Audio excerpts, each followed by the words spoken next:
Hello again and welcome to another Mordy and Glory Warhammer 40k video. In today's episode, we are going to be looking at Reinforcements, one of Guard's favourite stratagems in 10th edition and one that got heavily nerfed in the last balance update. And I'm going to tell you, GW, you got it wrong. You were heavy-handed, you went overboard, and you went too far. What I want to take you guys through today is my idea for how reinforcements should have been fixed. And so without further ado, let's not mess around any further. Let's write rules better than Games Workshop and dive right into today's episode. Attention Guardsmen, the Commissariat has detected you have not yet liked this video. Do so immediately or else you will face the Emperor's wrath. And anyone who has not yet subscribed to the channel will be transferred to the penal battalions. That is all. Move out! Let's begin with a brief summary of what the reinforcement stratagem did and how it has been changed now. This stratagem costs 2 command points and essentially it allowed you to bring units back from the dead. You could target any regiment unit in your army with this. So this could be blobs of infantry, it could be squadrons of sentinels, hell, you could even use it on field ordnance batteries. When that unit was destroyed, you could spend your 2 command points, you could play your stratagem, and instead of the unit being destroyed, it would go back into strategic reserves, and then it could come in from strategic reserves in your following movement phase in the reinforcement step, just like if you had started off the game and said, I'm going to put these guys in reserve. Now, technically, it was the same original unit that was destroyed, and then you added a new identical unit to your army.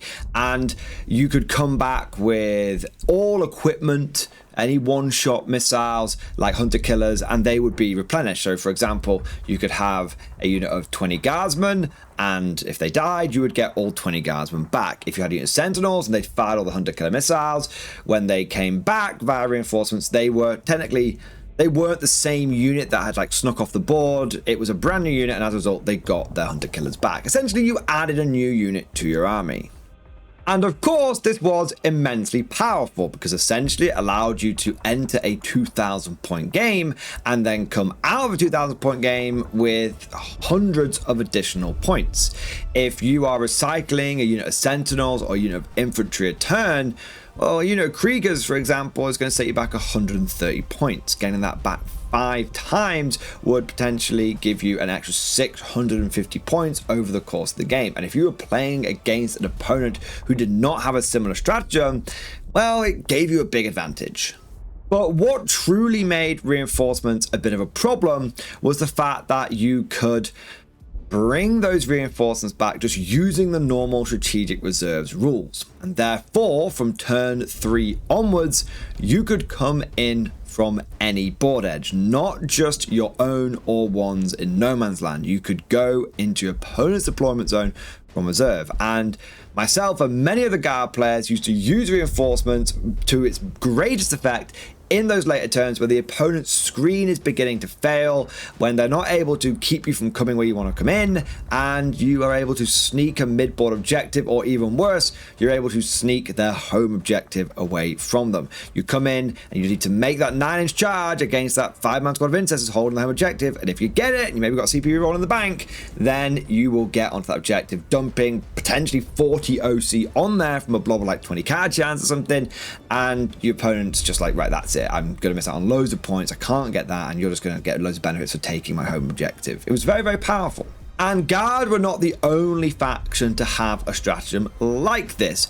Tyranids got unending waves, which they could do something similar with their endless multitude units like Termagants and Hormagaunts. And then you also had other stratagems like Join the Hunt. Now, considering that this stratagem and others like it have been around since relatively early days of 10th edition, and Games Workshop hadn't really done anything to limit them, I think a lot of people, including myself, had got comfy, maybe got a bit complacent and thought, well, there's plenty of opportunity. They've had plenty of opportunity to change this. They haven't, so it's working as intended.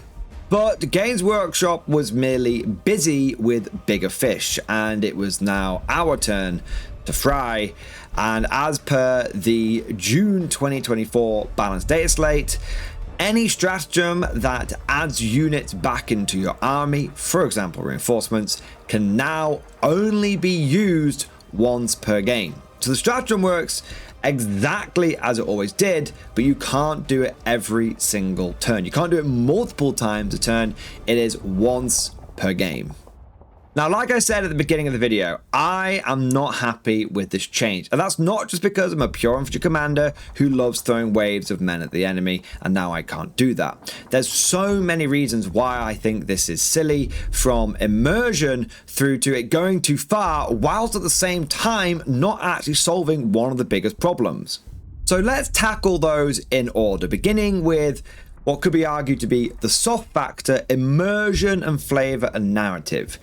It was very, very immersive. It was very cool being able to go full on Zap Brannigan as a guard commander and send waves after waves of men at the enemy until the kill bots reached their preset kill limit. Likewise, as someone who has a Tyranid unending swarm, it was so cool being able to send in wave after wave of Termagants and Hormagaunts. And the guard one, I would argue reinforcements was stronger than Ending Swarm, but that's because guard units came back with like special weapons and stuff like that. But the number of players that I used my Tyranids against, and I used an Ending Swarm, who said it was one of the best games I've ever played, even if they got lost, even if they got drowned under bodies, because it felt right. It felt like that's how Tyranids should play. Tyranids shouldn't be a few big monsters. Tyranids should be a carpet of bio-organic engineered killing machines that overwhelm through pure numbers. It's just a carpet. You cannot, you unload a las gun, and by the time you change the power cell, you could see the gap that you've created close up with their numbers. That's what Tyranids are meant to be like. And to give you an example of this, those of you that follow the channel, I do battle ports regularly with Salty Simon, and he got the name Salty Simon because of him having to play into my infantry guard all the time and endless waves of infantry coming back. And he didn't like reinforcements, but he really, really liked the Tyranid detachment, because he said even though you get your guys back, it feels more thematic with the NIDs, and also that it's not quite as powerful because of the guns they've got. But unfortunately, it seems like even if guard was the main target, we've had a number of other stratagems that have been caught in the crossfire here. And like I said, it felt thematic, it felt good, and now it feels stupid, because the Tyranid stratagem, for example, is literally called Unending Waves. The whole point is that they just keep on coming. And now the Unending Waves has an end. It's not the Unending Waves, it's just the wave. And for the guard, it's no longer reinforcements, it's just reinforcement. It's just doesn't feel right, and it just sounds stupid. And especially that Tyranid one, it's just like the Unending Waves have an end. I mean, come on. So immersion wise, it doesn't feel great. Flavor wise, doesn't feel great. And I think it's quite heavy handed. Armies like Tyranids with their Unending Waves, just, they don't work without those extra models, without those extra units, because it's kind of presumed that because you will be getting some of these guys back, that it's taken into their points cost. Like, for example, when Genestealer Cult could bring back loads of their guys, their points were quite high, and now that they can't bring their guys back as reliably, points like for like neophyte stuff have come down.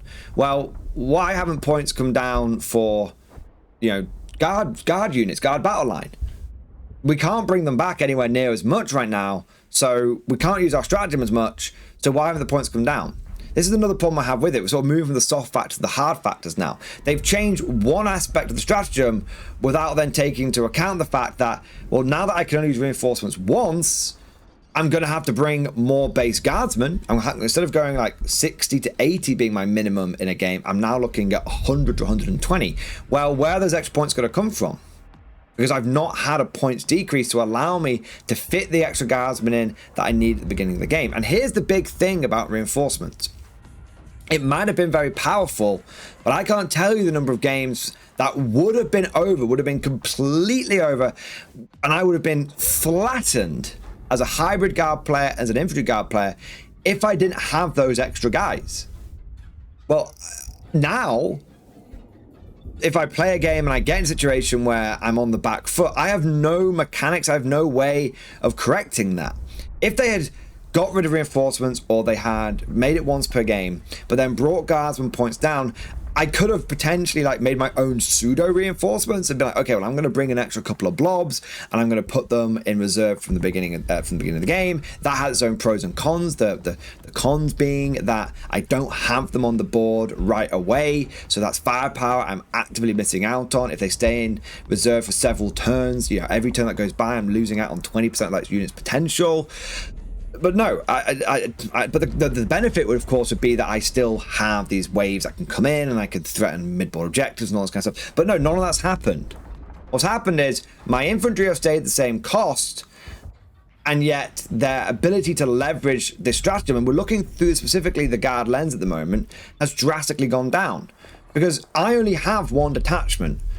It's not like Tyranids where you could argue, well, there's other detachments that don't use this ability and the points have kind of got to reflect the average across all the detachments. Yeah, okay, that's fine. That's fine, I get that. But with Guard, we've only got one detachment. So it requires a little bit more finesse. And if you take that away, it has this knock-on effect. And I just don't think GW's thought about that. I only think GW should go, make it once per game. That's another problem I have with this. It feels heavy-handed. It feels like a knee-jerk reaction. And it feels short-sighted. It doesn't feel like it's been had a lot of thought and attention put into it. But the biggest issue that I have with this is I don't think it's actually solved one of the main problems with reinforcement like stratagems, which is that it allows you to sneak enemy home objectives away. I can still do that. I can lose a guard unit turn 1, put it in strategic reserves. Because it went into strategic reserves mid-game rather than the beginning of the game, it can happily stay in reserve until I'm able to create a gap, and then I can just bring it in turn 3, turn 4, turn 5, and get at the enemy home objective, make that 9-inch charge, or try and make that 9-inch charge, or just move on to it and being able to clear it with artillery.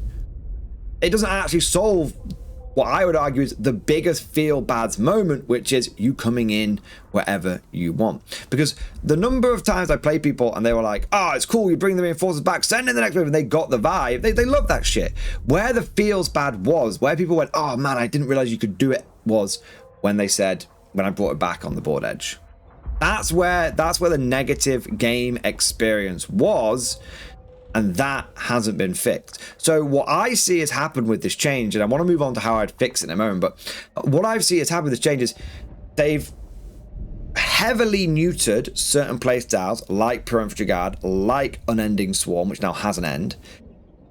They have done it in such a way where it is immersion breaking and now it just doesn't feel like it's worth using all that much.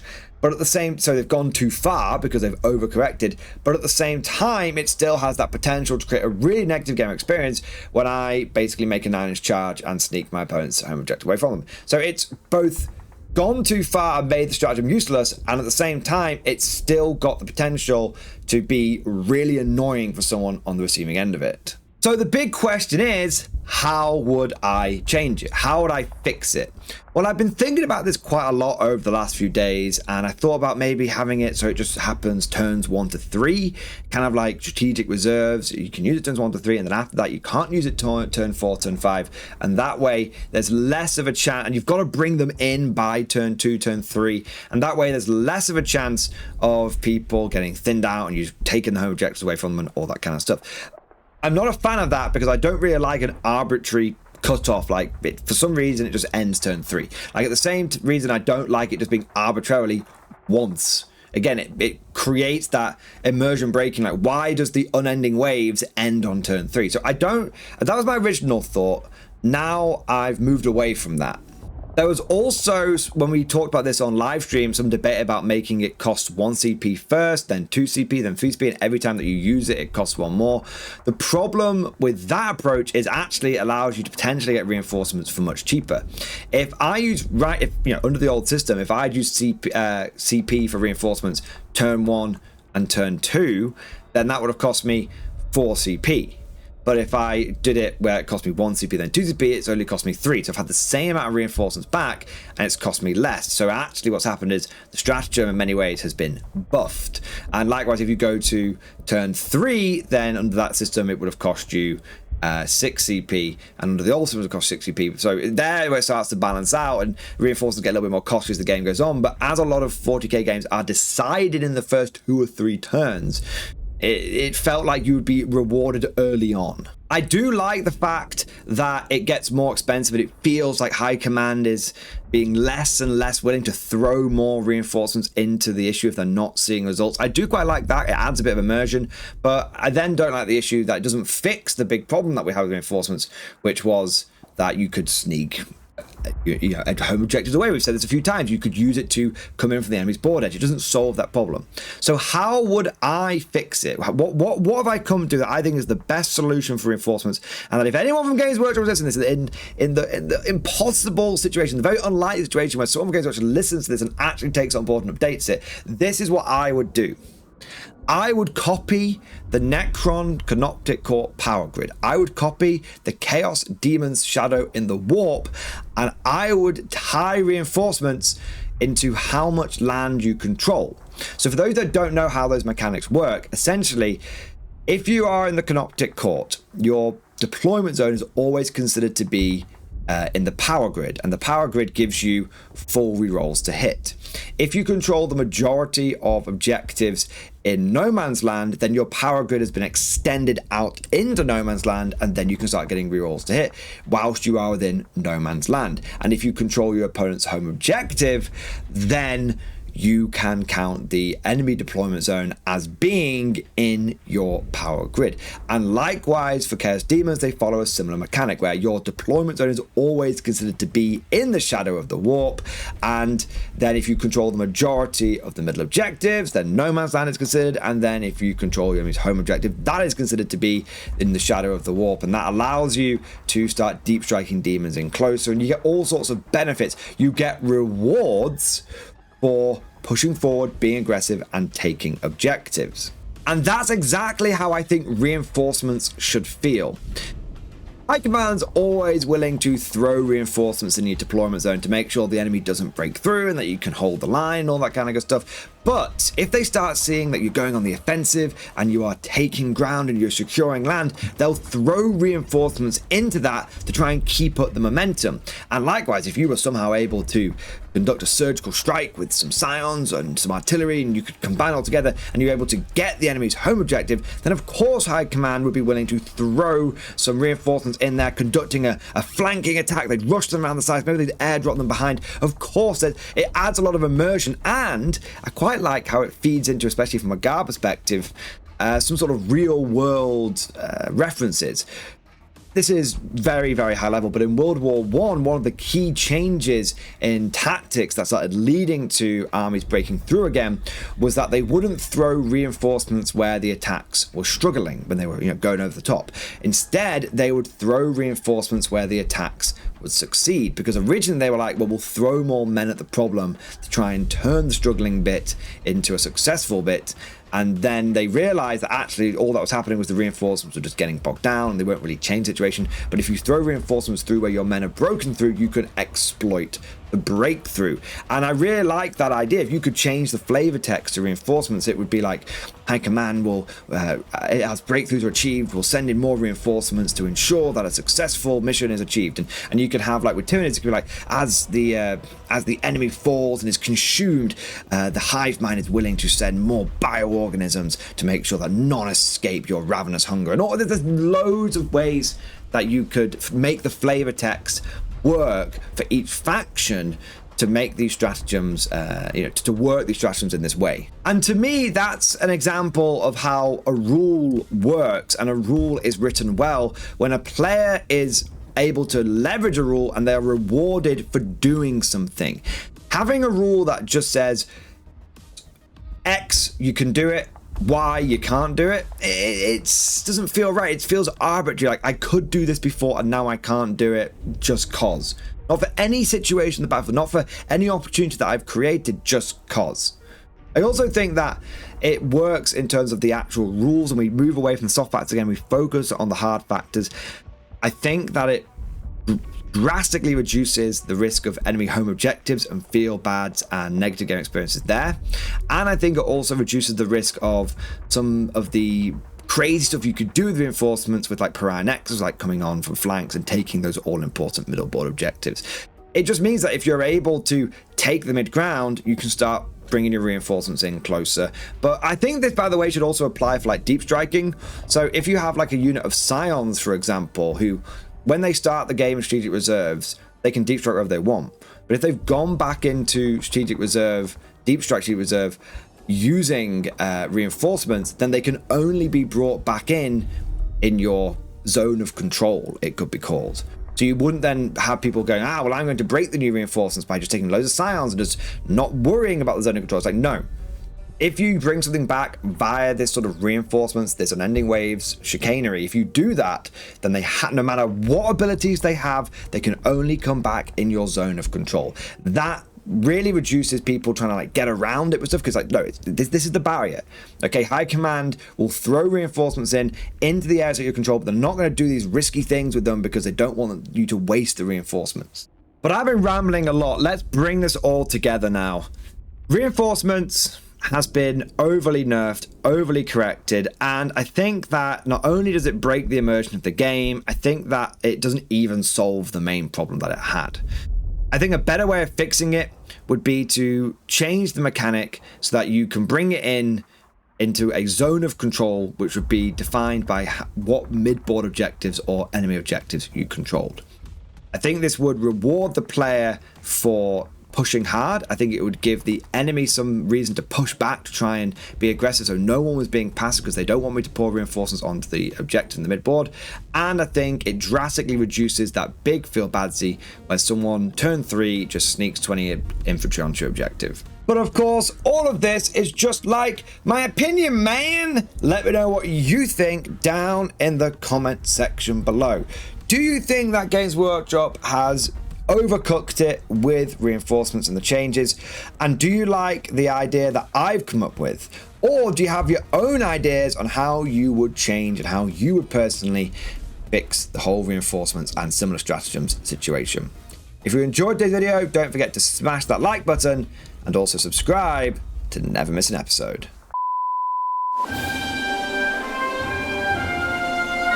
Would you like to know more?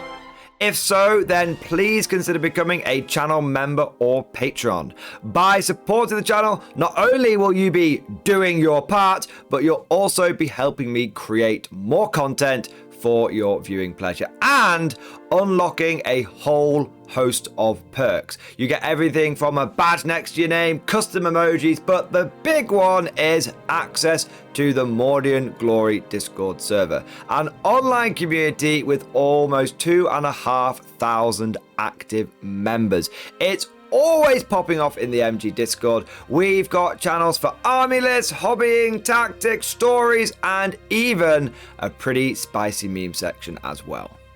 For all you greenhorns that wanted to see the Mordian Glory Hole, today is your lucky day.